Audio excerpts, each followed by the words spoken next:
Alright, so the Levrack is finally in. Still got a lot of junk to put away here, but this thing is freaking awesome.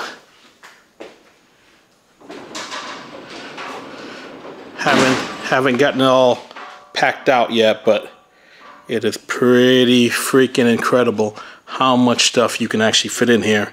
And I am looking forward to getting the rest of my stuff in here.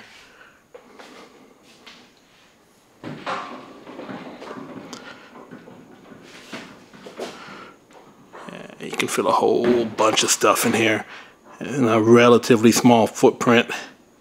And I still have a lot more stuff to organize, as you can see by all the junk in the garage still. A lot of stuff to put away, but making progress, finally. And in another video, you'll get to see that bad boy, the top shelf bike lift.